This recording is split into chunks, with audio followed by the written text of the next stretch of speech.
Hola,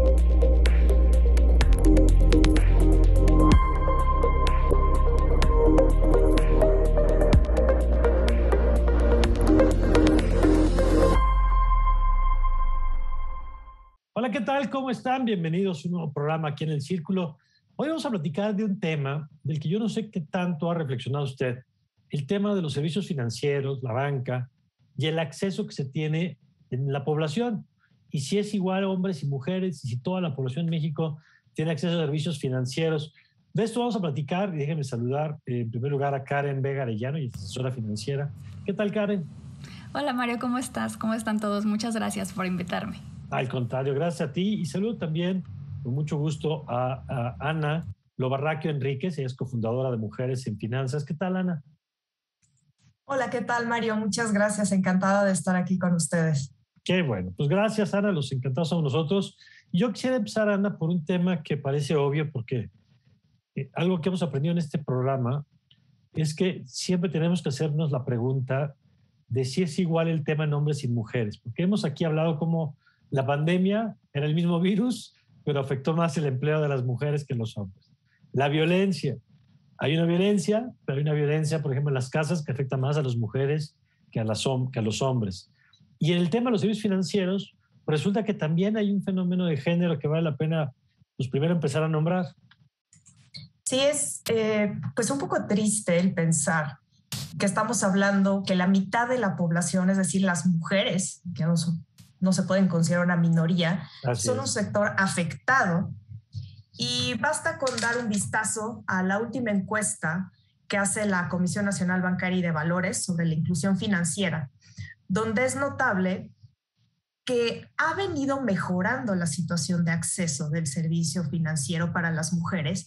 Sin embargo, aún se notan algunas diferencias. Por ejemplo, en sectores geográficos hay mucho más acceso en zona metropolitana que en las zonas norte del país en específico. Las mujeres tienen mucho menor número de cuentas en Chihuahua, en Sonora, que en el resto de la República.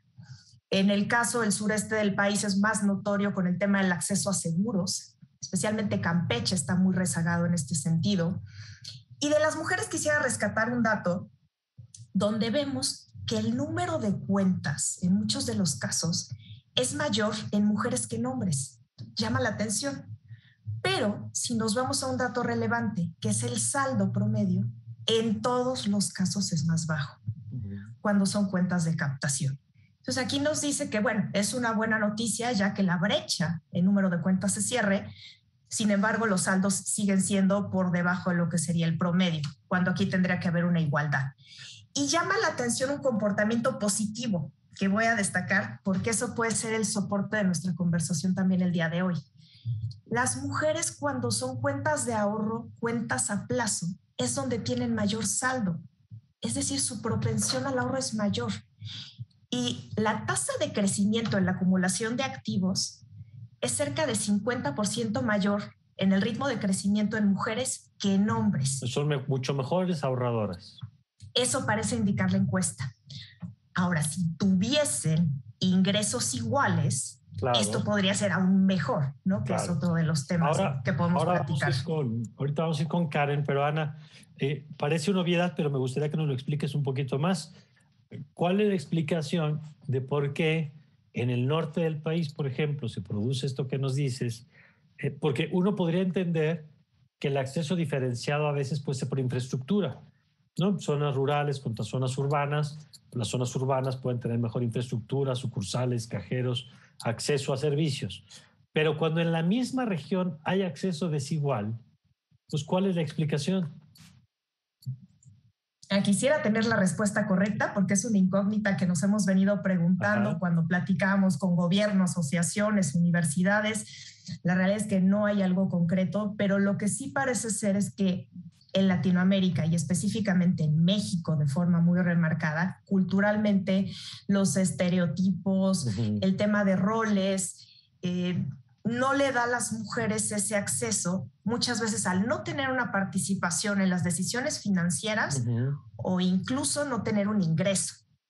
Ingreso personal propio, digamos. Y entonces el ingreso familiar lo termina administrando el hombre. Correcto. Ya. Ahora, Karen, ¿tú cómo ves el tema en esta primera aproximación que estamos haciendo? Porque insisto que hay temas donde tenemos muy consciente el asunto de género y hay temas donde de pronto no los vemos hasta que de pronto alguna campaña de marketing hace una tarjeta para mujeres que además rosa, claro. ¿no? Que uno dice, siempre. A ver, sí. ¿no? Ya habías entendido y te vuelves a equivocar, pero bueno, ¿cómo ves tú este tema tema del acceso a las finanzas, servicios financieros, de los que ahorita platicaremos cuáles son y por qué son importantes, pero cómo ves este componente de acceso de hombres y mujeres?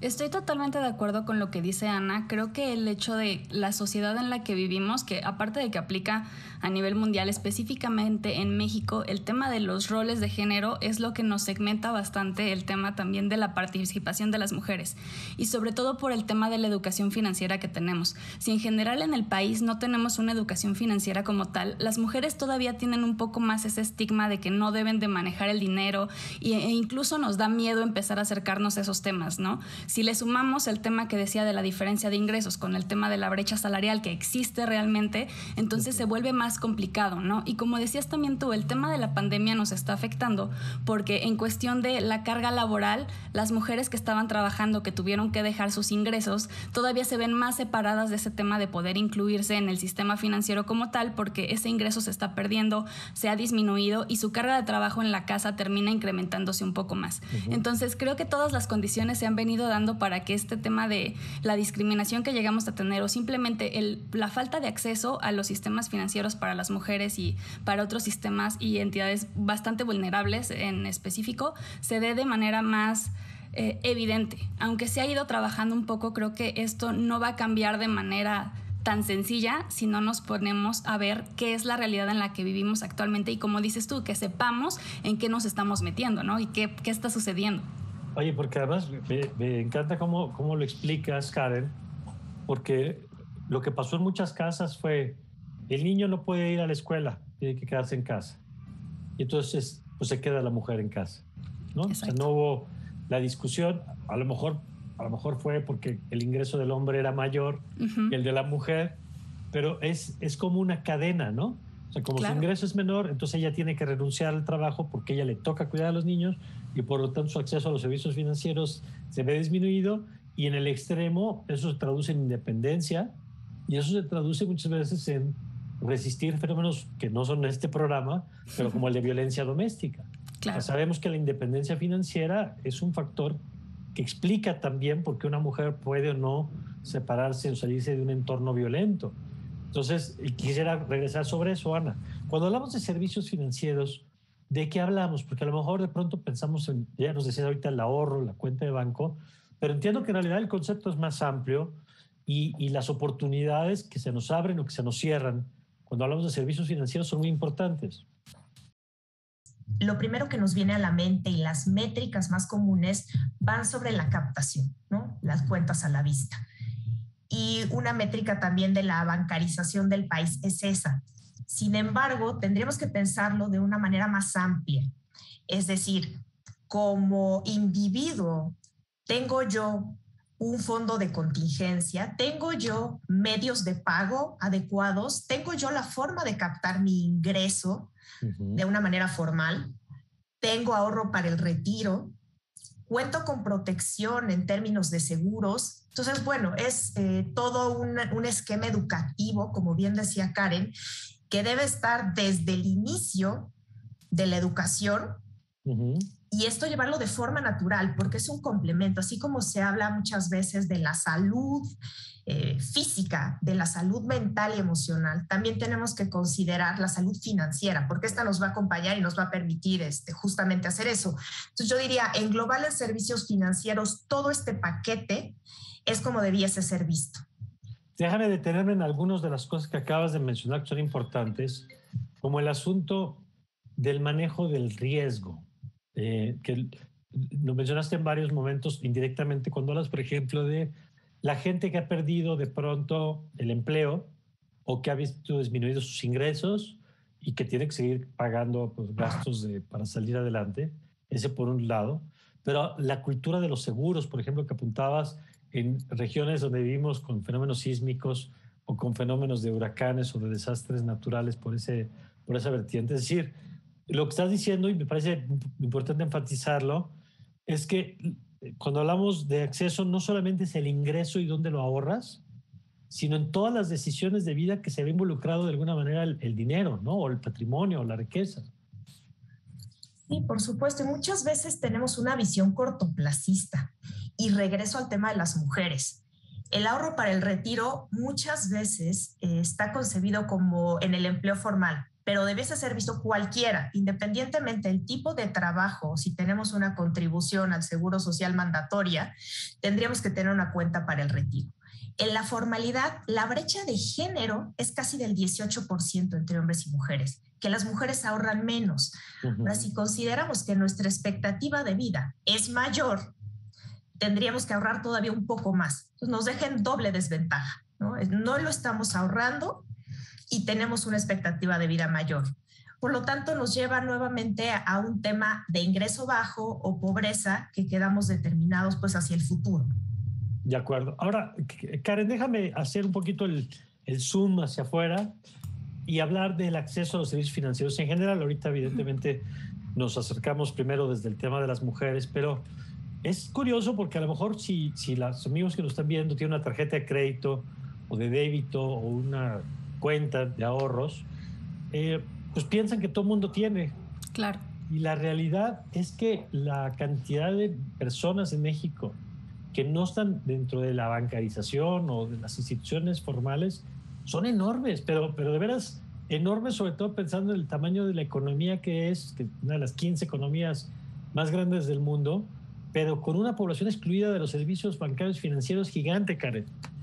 Sí, totalmente. Justo lo que mencionas ahorita, Mario, es revisando el tema del documento que elaboraron la Comisión Económica para América Latina y el Caribe y la CONAPRED, nos decía que el porcentaje de las mujeres que cuentan con un producto financiero es del 31%, que como lo dices, todos pensaríamos que cualquier persona tiene acceso a una tarjeta de crédito o que tienes acceso a algún sistema de ahorro bancario o demás, y realmente es el que no se conoce. Digo, también el tema de los hombres comparado contra este es del 38%, que si bien nos estamos acercando a un 40%, no es ni siquiera la mitad de la población, ¿no?, de la que estamos hablando. Entonces, justamente lo que también comentaba Ana del tema de que nos acerquemos desde que somos niños, creo que sería un factor determinante. Pero el problema también es que no se tiene la misma cantidad de sucursales bancarias y de las instituciones financieras que se requieren en las zonas, ¿no? Porque seguramente en la ciudad lo podemos ver en zonas donde sí tenemos la infraestructura para tenerlo, pero ¿qué pasa con las zonas rurales? Que también hay muchísimas personas de ese lugar, ¿no? No existe una ubicación, no existe un banco donde puedas ir y revisar este tema, que simplemente te puedan hablar en el idioma que manejas, en el dialecto que manejas. No se permite. Entonces, si no conoces lo que es un sistema financiero como tal, si no conoces lo que es una institución financiera, ¿cómo te vas a acercar ahí a manejar el dinero? Bueno, simplemente si no tienes acceso a dinero, ¿cómo vas a pensar siquiera en manejar un sistema financiero como tal, que es tan complejo, si podemos llegar a verlo así, y si no tienes ni siquiera el elemento básico para manejar tu vida diaria, ¿no? De acuerdo. Y eso me lleva, Ana, a la pregunta: ¿por qué tenemos esta penetración tan baja de los servicios financieros en México? Mira, puede ser por dos razones principales. Uno es el tema cultural, que ha sido muy fuerte, y entra nuevamente el tema de las dos partes, oferta y demanda. En el caso de la demanda, hay gente que aún no se siente cómoda, desconfía, y si uno escarba un poco más en la razón, resulta que se debe a ignorancia de cómo funciona, a una creencia de que puede ser más caro o que van a manejar el dinero, no saben a dónde se va. Y por el lado de la oferta hay un tema de infraestructura muy fuerte, con costos.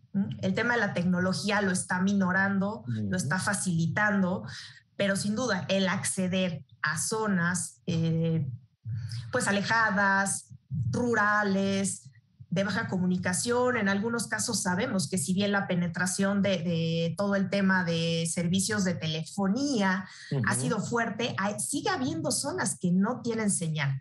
Entonces el pensar en sí, nos vamos a digitalizar y pueden tener todos acceso, sí, pero es una utopía pensar que va a ser para toda la población.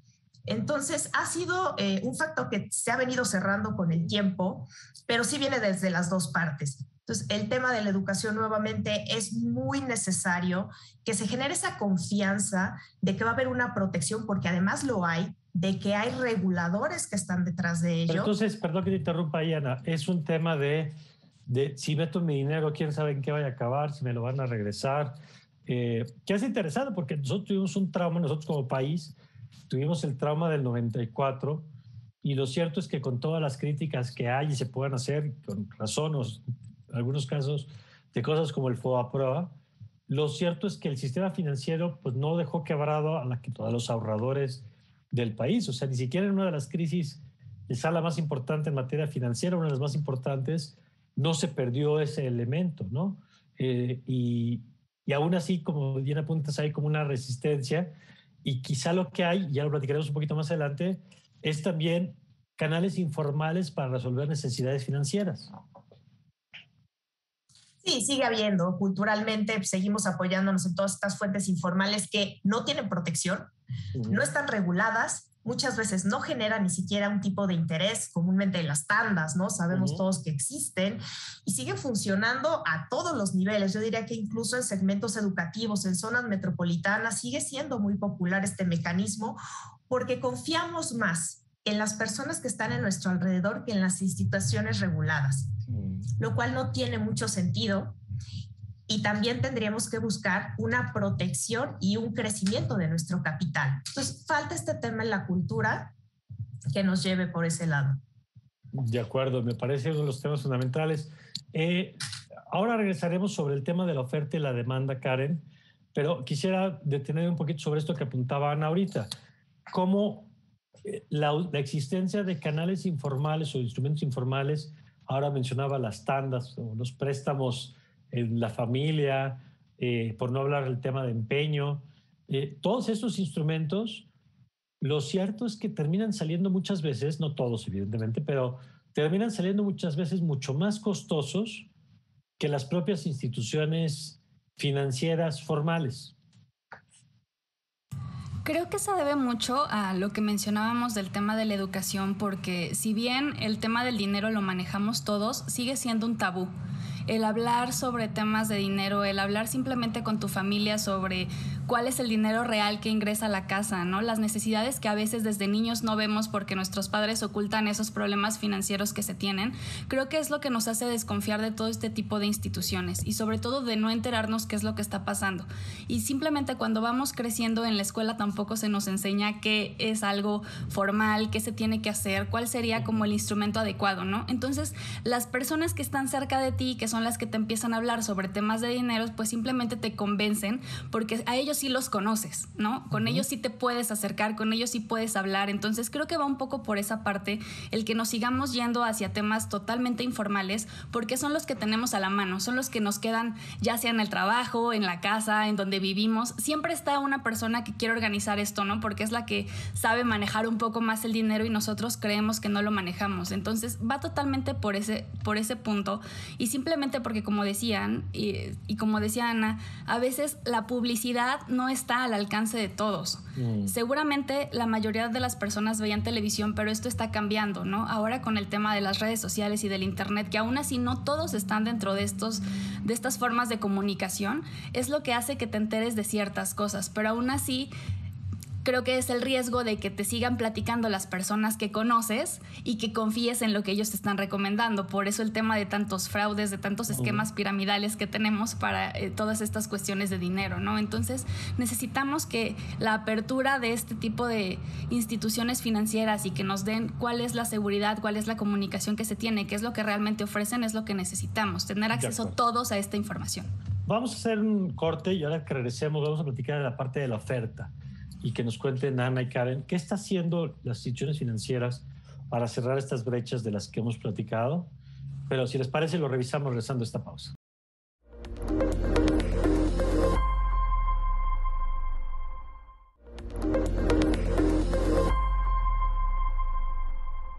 Estamos de regreso, Ana, y tú ponías el tema, me gustaba cómo lo formulabas en términos de la oferta y la demanda. Es claro que la demanda existe en tanto que la gente requiere instrumentos, tú decías el tema del ahorro, por poner uno, pero el tema del acceso al financiamiento, que bien llevado, por ejemplo, una tarjeta de crédito es maravillosa porque te permite en un plazo de a lo mejor 30 días, pues, un financiamiento que puede ser sin costo, claro, si liquidas todo, ¿no?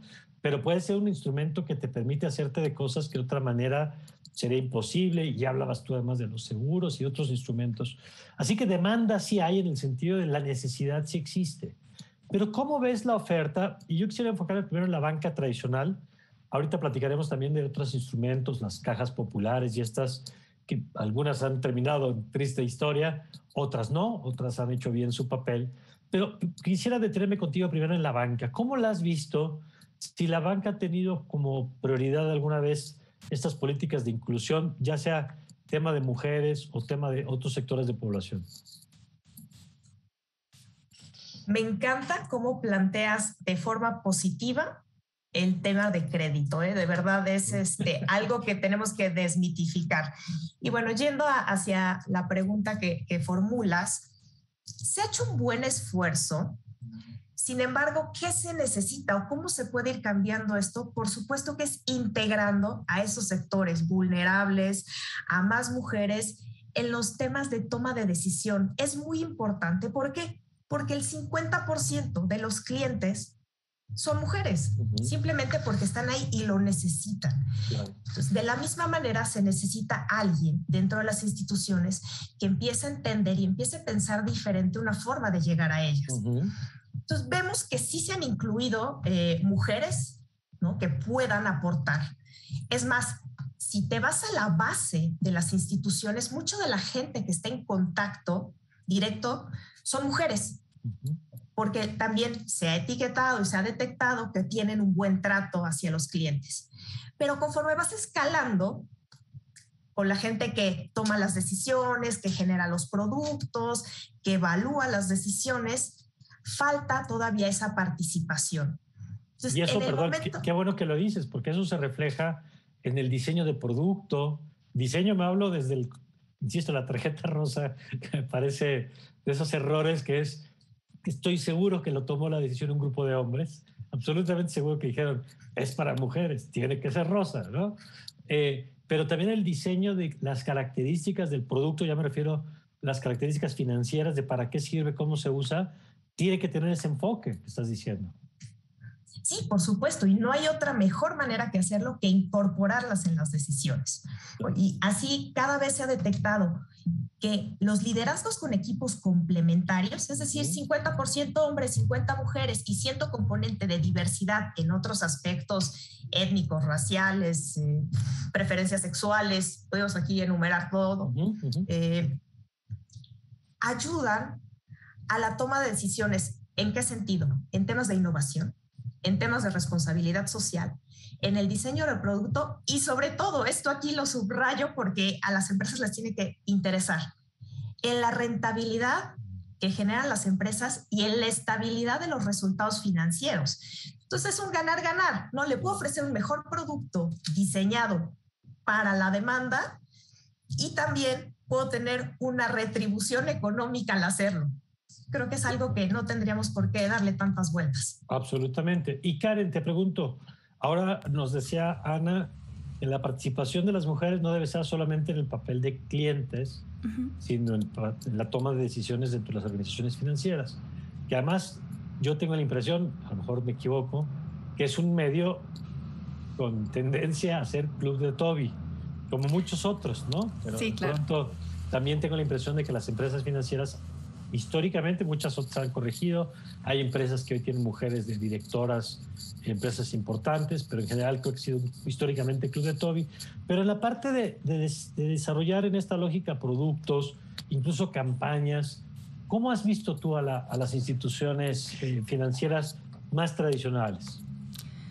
Creo que, como lo mencionabas antes, han tratado de hacer un poco más de inclusión sin ser realmente incluyentes, ¿no? Sino tomando las decisiones, como decía Ana, desde un un punto de vista masculino sin considerar las características que realmente se requieren para lo que es el segmento de las mujeres, ¿no? Porque como dices, si bien te ponen una cuenta que es para mujeres, tiene especificaciones de que son rosas, de que son para ti, de que tienen, o sea, que siguen segmentando esto en vez de integrarte a lo que es realmente el sistema financiero, ¿no? Porque si tú tienes una tarjeta de crédito, la tuya se va a diferenciar por ser rosa. O sea, no es como que te dé una aportación diferente. Entonces, creo que están tratando de hacerlo, pero como decías, el esquema del sector financiero como tal y el esquema del sector de la tecnología está dominada por hombres, que finalmente son los que están integrando ahorita este tipo de servicios, ¿no? Lo que es tecnología y finanzas. Entonces sigue perdiéndose ese enfoque, siguen sin ver las características reales, sin ver los ingresos que realmente se tienen, y por eso te están poniendo comisiones para manejos de cuentas con saldos inalcanzables que no vas a poder obtener, porque esa brecha que tenemos es imposible de cubrir para un tema de productos financieros. Entonces, cuando te ponen estas características, simplemente te vas quedando con lo más básico y te vas quedando con una cuenta de ahorros rosa que te permite tener ahí lo que puedes ingresar. Entonces, creo que nos falta tener realmente las ganas de ver que el 50% de la población lo necesita, y por supuesto que puede aportar más, porque bien como lo decía Ana, las mujeres tienden a ahorrar más porque muchas veces esa parte del género se centra en que somos administradoras y que podemos controlar esos recursos de casa, ¿no? Entonces, no únicamente estás trabajando, también te dedicas a administrar los recursos de tu casa. Entonces, tienes el conocimiento, lo que te decía, termina dándote miedo el meterte a eso porque no lo conoces y no te sientes parte de. Claro. Ahora, y en la parte, Ana, de las instituciones, estas sociedades financieras, las cajas de ahorro, ¿cómo has visto? Porque a veces me da la impresión de que durante muchos años la banca dijo, este es mi mercado, para estos trabajo, y no hizo mayor esfuerzo por ir por estos sectores más amplios de población, ya sea por género o sectores económicos de menores ingresos, pero que muchas de estas cajas o financieras se han visto en esquemas de microcréditos, en esquemas de... ¿Cómo ves el rol que han jugado? Y si te parece que han entendido mejor, ya no digas que sea lo correcto, la oportunidad de hacer negocio con estos segmentos de población. Sí, claramente se detectó una oportunidad. Ahora, en algunos casos suelen ser sumamente altos las tasas de interés, ¿no? Con las que se graba. Y todo es en función al riesgo. Y vuelvo, es un círculo que de momento podría parecer algo que ha venido acrecentando la riqueza de estas instituciones, pero también hay que ver que se le está dando la oportunidad de acceder a las personas al sistema financiero.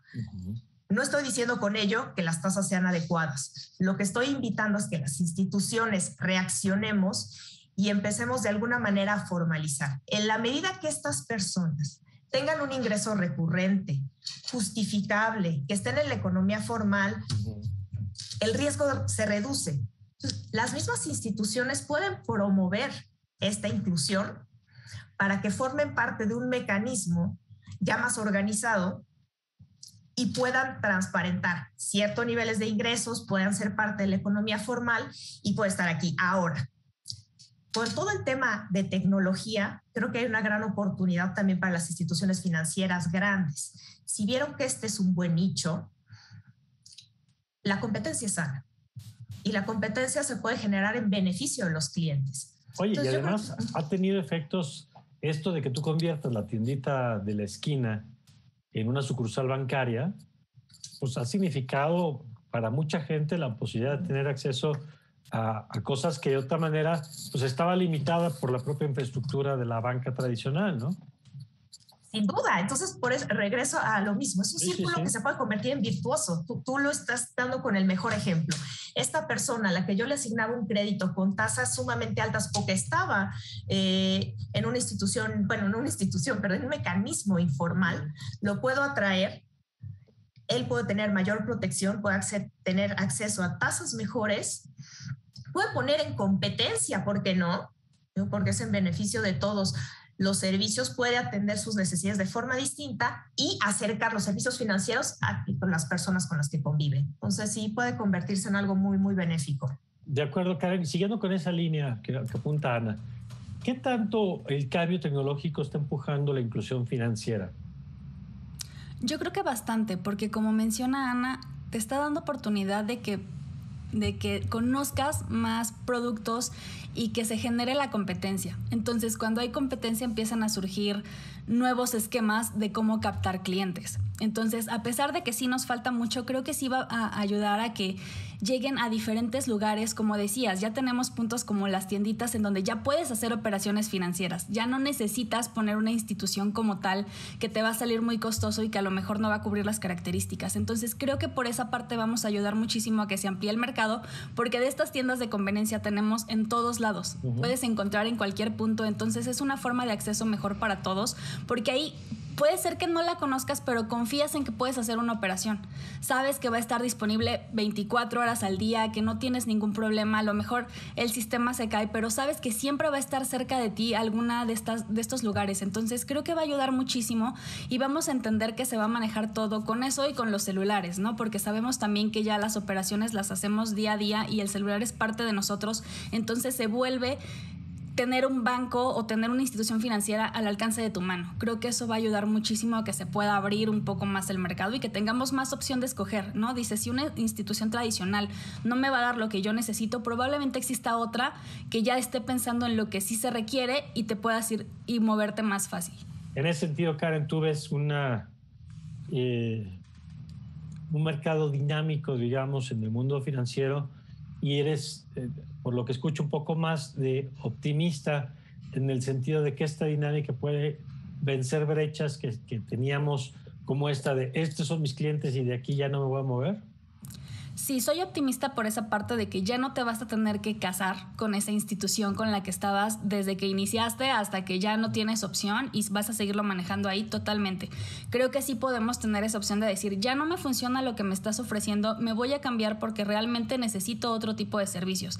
Pero al mismo tiempo, la parte que no puede ser tan optimista es que cuando te metes al mundo de la tecnología y no tienes el país preparado con la infraestructura necesaria, no vas a poder incluir a todos. Entonces, los que estamos en ciudades y los que estamos en lugares que sí se puede tener acceso sin problema, vamos a tener esa diversidad de productos, pero los que están fuera van a quedar todavía más separados de nosotros porque no tienen el acceso ni siquiera a lo más básico, como ya veríamos nosotros, que es un celular.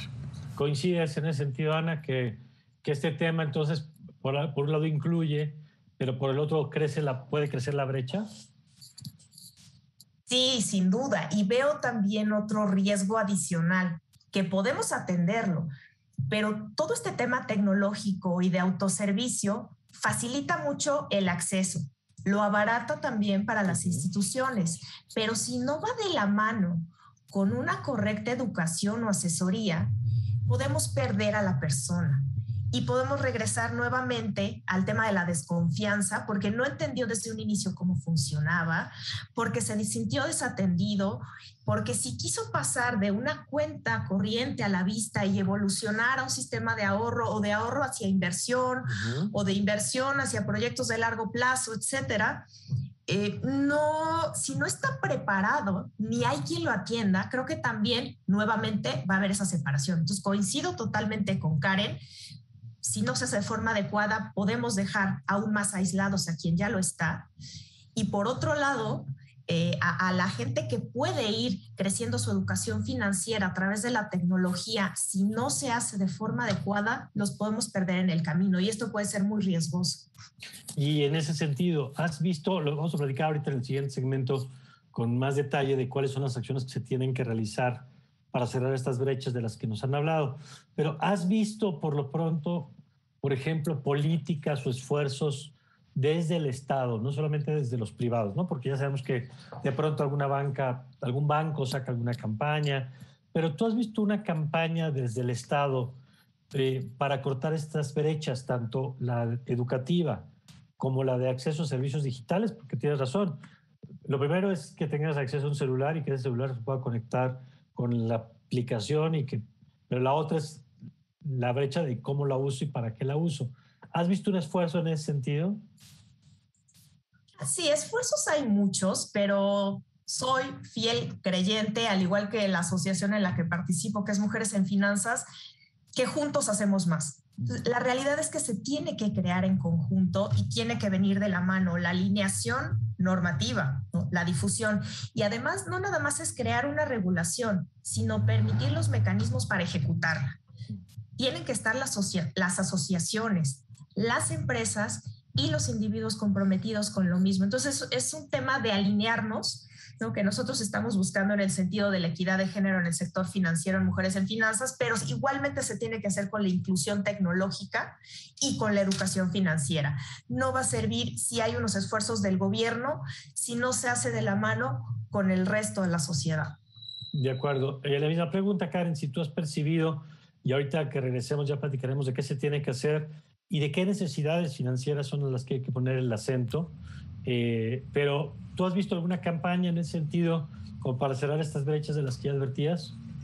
Sí, creo que se están tomando algunas campañas. Tenemos, por ejemplo, la Semana de Educación Financiera, tenemos los diplomados que ofrece Conducef, que volvemos a lo mismo, ¿no? Como se relacionan con tecnología únicamente las personas que están en contacto o que estás siguiendo a las personas adecuadas en redes sociales, porque es en donde se ve mucha difusión últimamente de temas financieros, que como dice Ana, sí es un poco de gobierno, pero es más de la misma sociedad que está buscando ese cambio, ¿no? Que estamos como tratando de integrar estos temas tan importantes a la vida diaria, pero fuera de eso creo que todavía falta mucha difusión y falta justo encontrar ese punto, como dice Ana, que esté integrado toda la sociedad, porque si no volvemos a lo mismo de que se termina segmentando de una manera que no es la adecuada, ¿no? Y terminas llegando a personas que sí te va a servir un poco, pero no a todos los demás que necesitamos, porque también siendo realistas con el nivel de ingreso que tenemos, necesitamos que las personas que tengan el salario incluso más bajo aprendan a manejar su dinero. Eso es lo que tendríamos que estar buscando, ¿no?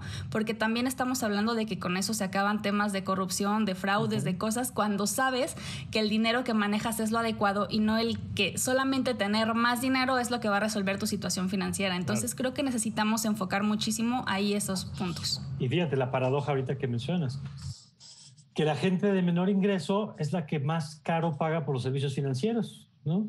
O sea, un crédito para comprar un objeto, mientras que quien tiene mejores condiciones paga menos porque a lo mejor puede liquidar la tarjeta a tiempo, puede tener acceso a otros instrumentos de inversión que le van a pagar más que el que tiene menos recursos, ¿no? Sí. Es como que se reafirma la exclusión o se reafirma la riqueza del otro lado.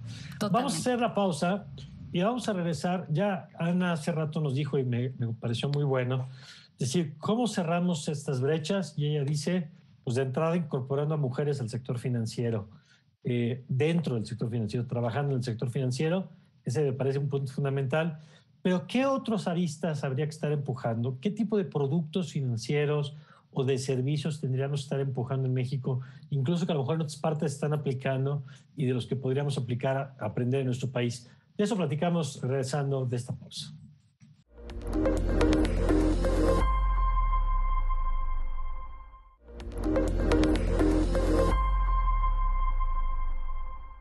Bueno, estamos de regreso y platicabas, Ana, en el segmento anterior, este tema de cómo cerrar la brecha en términos de la presencia de mujeres en el sector financiero, no solo como consumidoras, sino también como directivas, como tomadoras de decisiones en los procesos.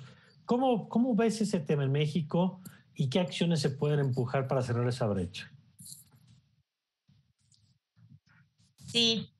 Creo que ya estamos muy conscientes del beneficio, ¿no? Y lo hemos venido platicando a lo largo de esta conversación, pero los cómo tenemos mucho que desarrollar ahí.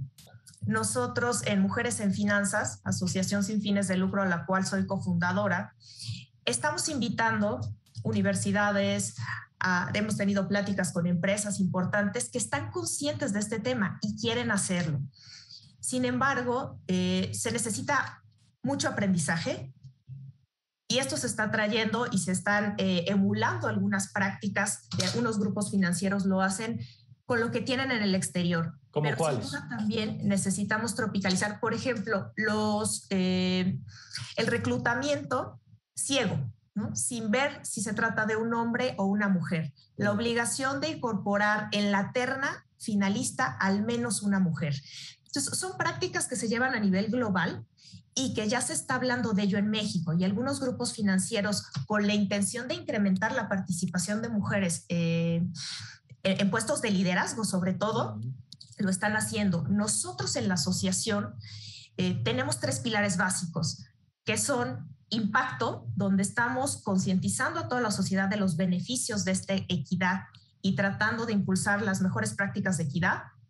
Tenemos como segundo pilar el tema de recursos, que aquí es brindar a las mujeres para que puedan desarrollarse y empoderarse a lo largo de su vida profesional, recursos técnicos y de habilidades que se llaman blandas para que puedan participar en el sector financiero. En equipo, comunicación, claro.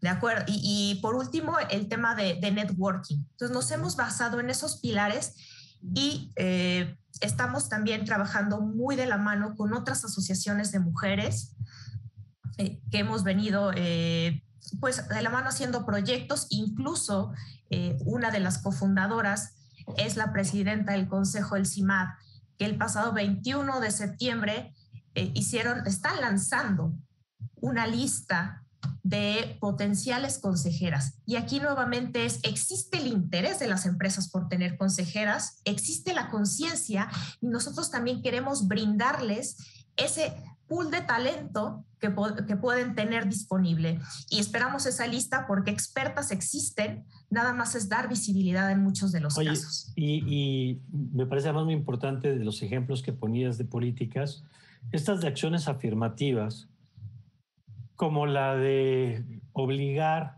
y ahorita regreso a la palabra obligar, pero obligar a que haya mujeres en la terna.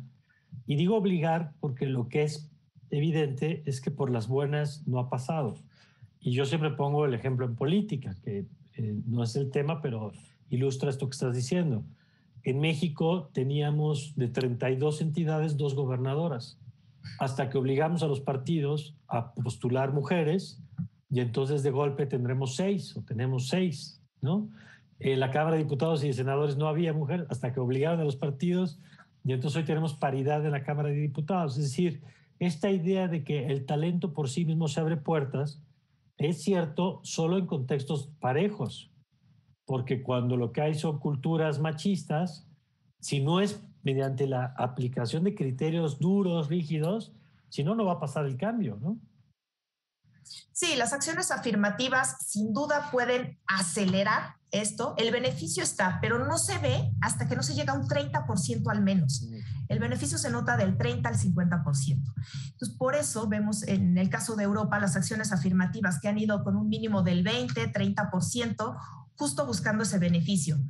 El riesgo que existe con ello, o más bien la acción adicional afirmativa que tenemos que hacer, además de la cuota, es garantizar la inclusión, que verdaderamente esa participación esté la persona levantando la voz y que el resto pues de los asistentes, en su mayoría posiblemente hombres, escuchen, incorporen esas decisiones. Sí, por supuesto. De acuerdo. Ahora, Karen, si Ana nos pone el acento en la parte de la participación en las organizaciones, yo te pregunto, en la parte de productos, en la parte de servicios financieros, ¿ves también la pertinencia de algunos componentes de género en los tipos, o sea, de incorporar criterios? Por ejemplo, tú decías hace rato y me pareció muy interesante, que a lo mejor el porcentaje mínimo para mantener ciertos servicios es igual a hombres y mujeres, pero ya sabemos que el ingreso de hombres es mayor que el de mujeres y que por lo tanto, pues a lo mejor tendríamos que tener criterios diferenciados para no excluir a ciertas personas de ciertos servicios. Así como ese, ¿tú ves que en otras partes se están desarrollando o que en mismo México tendremos que desarrollar algunos servicios particulares? Sí, yo creo que necesitamos separar ese tema que dices. Tenemos un país con una cultura machista y necesitamos enfocarnos en la educación. Creo que la base para que todos podamos entender los productos que necesitamos se va a regir en la educación, sobre todo porque necesitamos enfocarnos, a mi parecer, en 3 aspectos básicos: el tema del ahorro, el tema de la inversión y probablemente el tema de los productos de crédito como las tarjetas, que creo que eso es algo que ya también estamos utilizando en todos lados y que finalmente va siendo parte de nuestras vidas diarias. Entonces, cuando empezamos a conocer este tipo de productos y sabemos qué son realmente, creo que podemos saber perfectamente qué necesitamos diseñar para cada uno de los aspectos. Y no se trata de diseñar productos de mujeres y hombres. Creo que se trata de identificar que tenemos diferencias como tal que existen, que necesitamos cubrir, y que si no logramos separar este tipo de productos vamos a terminar con lo mismo, sin nadie que se integre al sistema financiero. Entonces, perdón que te interrumpa, pero pienso, por ejemplo, en los seguros. Hombres y mujeres necesitamos seguros, pero es diferente los servicios de salud que puede requerir una mujer que puede requerir un hombre. Totalmente, y creo que ahí sí hay diferencias, ¿no? Finalmente, físicamente y con cuestiones de salud tenemos diferencias, eso tenemos que entenderlo. No se trata de tener el mismo costo para los servicios o el mismo tipo de servicios porque somos personas totalmente distintas, somos seres humanos con características diferentes, pero se trata de que se adapten a cada uno de nosotros y que se adecúen a las necesidades que tenemos. Ahorita que lo mencionas con el tema de los seguros, los temas de seguros para mujeres son más altos justamente por los riesgos que tenemos, ¿no? O sea, tenemos enfermedades y tenemos otras complicaciones que probablemente no presente un hombre, pero aún así se vuelven inaccesibles por la diferencia de ingresos que tenemos. Entonces, si no tenemos la cultura de unos seguros y aparte el costo se vuelve tan elevado que por los ingresos que tenemos no logramos alcanzarlos, pues es muy difícil que cierres esta brecha de que puedas adquirir un seguro, ¿no? Lo que las personas piensan es, ¿para qué voy a gastar en un seguro? Mejor me atiendo en el doctor que tengo aquí a una cuadra porque me va a salir mucho más barato y no tengo dinero para pagarlo. De acuerdo. ¿Cómo entonces, en los minutos que nos quedan, Ana, cuáles son pasos que tenemos que dar para acelerar el cierre de las brechas? Ya lo decías tú concretamente, la participación, esa nos queda creo que muy, muy clara, pero ¿cuáles serían políticas que en tu opinión tendríamos que estar empujando? Yo creo que el tema de educación que han dicho las dos me parece muy importante. Yo ya sé que con lo que voy a decir es claro que ya me toca la tercera dosis de la vacuna, porque voy a hablar de los bonos del ahorro nacional, que se me hace que Karen va a tener que googlear para ver qué es eso. Pero esta idea que había un poquito de fomentar más la cultura del ahorro, pienso que de pronto no hay muchas opciones, por ejemplo, para que niñas y niños puedan ahorrar en el sistema financiero tradicional. Es un tema de acceso prácticamente ya casi cuando empiezas a trabajar, que ya para entonces quizá ya traes una deformación de tu relación con el dinero, porque ya es muy tarde para empezar a construir una cultura. Bueno, nunca es tarde, pero quizá ya no es el mejor momento para haber iniciado. ¿Cómo ves esos temas? O sea, ¿cuáles serían pilares que tú tendrías, que así como nos contabas ahora que ustedes tienen en la fundación, pilares que tú crees que tendríamos que empujar como país para cerrar estas brechas de las que hemos platicado? Sí se necesita un marco regulatorio. Eso es una necesidad. Se necesita facilitar la forma en que se hacen los trámites. Por ejemplo, como bien dices, en el momento que yo quisiera abrir una cuenta para cualquiera de mis hijos, resulta inoperante porque ellos no participan en el tema de la cuenta, la tiene que hacer un adulto. Si lográramos generar y existiera el marco normativo que lo facilitara, por supuesto, porque no se hace y se vuelve aquí otra vez el tema de quién debe de iniciar, el huevo y la gallina, ¿no? Debe ser el gobierno quien facilite las cosas o debe ser una propuesta del sector bancario donde se haga un producto amigable. Pero si se generara un producto que el niño pudiera entender, donde pudiera darse cuenta, muchos de ellos, sé que algunos no tienen acceso a tecnología, pero otros tantos sí. Entonces también se tienen que crear productos adecuados a cada uno de esos. Se trata de ser incluyentes, pero en todos los sentidos, no nada más en el tema de género. Tenemos que incluir a los niños, tenemos que incluir a los niños que tienen tecnología, a los niños que no tienen tecnología y hacerlo de una manera amigable. Digo, hay temas de, por ejemplo, el museo, el MIDE, de economía, ¿no? Está dando la facilidad de que el niño entienda, se familiarice, le gusta, pero no puede dar un siguiente paso porque no existe y regresamos otra vez al cochinito, ¿no? Entonces, yo creo que debemos de estar preparados para hacer algo más como sector financiero. Sí es verdad que necesitamos regulación, un marco de eficiencia, pero bueno, alguien tiene que tomar aquí la batuta y dar el primer paso, ¿no? En este sentido, lo mismo sucedería para los sectores marginados. Existen muchos pues bancos, tiendas de conveniencia que tienen el acercamiento con estos sectores. ¿Por qué no hacerlo más amigable? ¿Por qué no dar transparencia? ¿Por qué no generar competencia y que el marco normativo incentive la competencia? No nada más penalice el monopolio, sino también incentive la competencia. Tu perspectiva sobre esto, Karen, ¿cómo darle este empujón para cerrar estas brechas? Totalmente. Creo que, como menciona Ana, el tema de incluir desde niños es la base, porque si desde niño, como decías, tenemos un enfoque distinto del dinero y nos empieza a dar un poco de terror el aprender a manejarlo, o simplemente nuestros padres no nos permiten hacerlo, es imposible que de adultos lo hagamos de manera correcta. Entonces terminamos en esquemas que no tienen nada que ver. Creo que lo que tenemos que hacer es sí empezar a integrar a toda la sociedad como tal, también a las personas mayores, porque siempre terminas viendo que sus hijos manejan su dinero, ¿no? Entonces, finalmente nunca te haces responsable del manejo del dinero, solamente cuando tienes que hacerlo es cuando dices, bueno, pues lo empiezo a hacer. Entonces, la educación va a ser la base para que aquí como país empecemos a tomar el tema del dinero como es, con la importancia que tiene y sobre todo con la naturalidad de que cualquier persona lo está manejando. Creo que esa va a ser la base y sobre todo tener los productos adecuados. Creo que el hecho de que la tecnología nos vaya a ayudar puede ser que de este avance, porque empezamos a disminuir la edad en la que las personas se integran a este tema de la tecnología.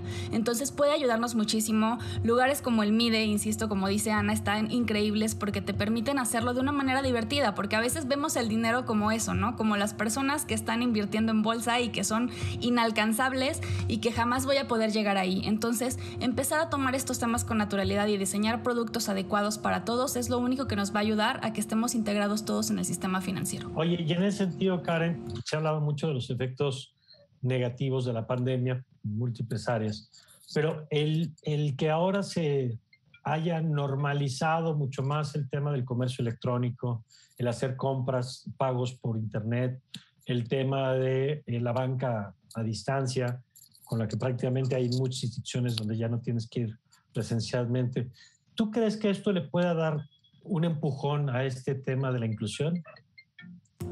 Sí, yo creo que sí, porque a veces lo que nos limita, sobre todo en el cuestión de mujeres, son los tiempos, ¿no? Tú lo decías, cuando tienes que dedicarte al cuidado de los hijos, ¿no? Por ejemplo, que están en la escuela ahorita de manera virtual y que no están físicamente, no te puedes separar de ellos para ir a hacer algún trámite al banco. Entonces, si ya lo tienes desde tu celular, si ya lo tienes en la tienda que está cerca de tu casa, creo que por supuesto es muchísimo más sencillo que te integres y que tengas el acceso a esto que en cuestiones cuando tenías que ir directo a una sucursal en un horario tan específico, ¿no? Que teníamos, que justo a la hora de la comida era imposible porque todos estaban en esa hora, en ese lugar. Entonces creo que sí ayuda muchísimo. Ha ayudado un poco el tema de la pandemia, pero por otro lado, pues también muchos terminaron cerrando sus cuentas porque no tienes cómo mantenerla, ¿no? Lo que decíamos de los costos. De acuerdo. ¿Tu perspectiva sobre esto, Ana, por favor? Sí, tenemos que seguir buscando cómo avanzar en este sentido. Y pues el cambio igualmente, o sea, está en manos de todos. Tenemos también que ser activos y totalmente, yo creo que es un mecanismo que nosotros, así como es el de la equidad, levantar la voz en este mismo sentido, tanto como consumidor, levantar la mano cuando algo no sea correcto, hacer las quejas necesarias. La autoridad nuevamente tiene que tomar un papel de facilitar las cosas, pero se han incrementado y eso me da gusto porque no es, podemos ver que se incrementa la queja, pero eso también hace conscientes a las instituciones que tienen que mejorar.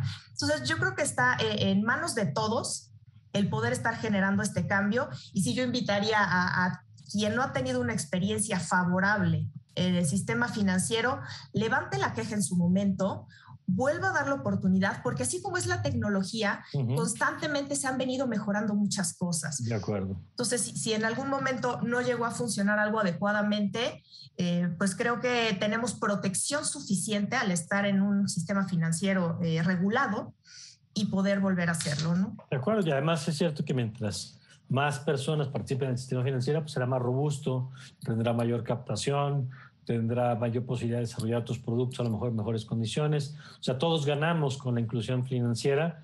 Y yo les quiero agradecer a las dos que nos hayan ayudado pues, a entender mejor estos temas. Creo que nos dejan con buenas reflexiones, tanto en la parte de la educación financiera, reconocer iniciativas positivas como la del MIDE, pero pues que lo valiosa que es, no deja de ser un esfuerzo que no es suficiente para el tamaño del reto de avanzar en la educación y en la inclusión financiera. El tema de género en esta perspectiva, en esta discusión, tanto en las organizaciones como en los productos y en los servicios que se ofrecen. Y seguramente seguiremos hablando de estos temas. Ana, muchas gracias. Al contrario, muchas gracias, Mario. Un gusto. Gracias y que se acerquen también con la asociación. Yo creo que muchas mujeres que sé que nos están viendo que pueden encontrar con la asociación temas importantes. Sí, las invito a que nos sigan, Mujeres en Finanzas. Estamos en Facebook, estamos en Instagram, tenemos grupos en LinkedIn, canal de YouTube, y ahí pueden dar seguimiento. Muy bien, Karen, muchas gracias. Muchas gracias a ti, Mario. Muchas gracias por la oportunidad. Gracias a las dos. Y gracias a usted, como siempre, por habernos acompañado en esta edición aquí en El Círculo. Siga con nuestra programación en Justicia TV. Y yo soy Mario Campos y le deseo, como siempre, que tenga usted un magnífico día.